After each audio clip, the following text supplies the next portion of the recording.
Hello, my name is Ernest Carl, and I'm the management forester for the Down East Lakes Land Trust. And part of my planning always includes what impacts might we have on wildlife. And back in 2008, a plan was created called Focus Species Forestry, and there's 12 different species of animals that we key on, and by creating and preserving habitat for those animals, we can affect lots of other animals that have similar requirements. For instance, the ruffed grouse needs openings for its part of its life cycle, and that also creates some browse for moose. And although moose aren't one of our 12 species, they benefit from what we do for the ruffed grouse. So I'll be looking at some examples here shortly and tell you a little more about the detail. One of the birds we manage habitat for is a black-throated blue warbler. Isn't that a mouthful?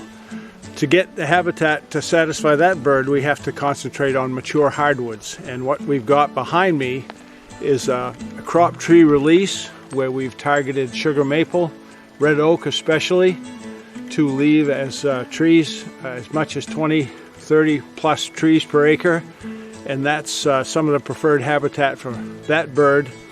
We also key in on the bald eagle on lake shores, but this is an example of a kiosk that goes with our habitat creation for this bird.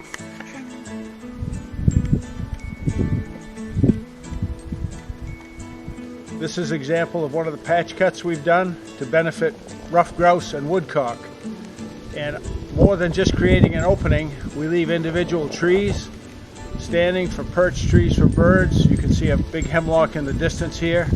And we also leave drumming logs. And there's a sequence of harvest that we plan so that every 10 years there's a new harvest and a new opening, so that we always have the habitat.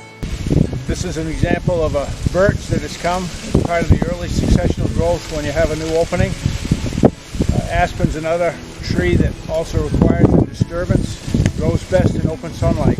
Heading away from Doherty Ridge, Ernest takes us over to a white-tailed deer management area in the Down East Lakes Community Forest. Hello again, this is one of our areas where we manage for the deer.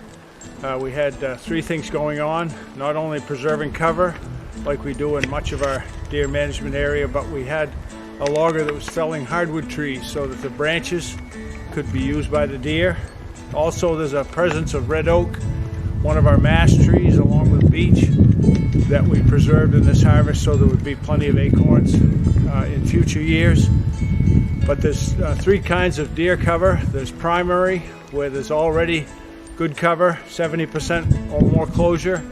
There's secondary, where there's a potential for good cover. We just have to grow the trees. And then there's future secondary, which is areas that we know can become deer cover but aren't there yet.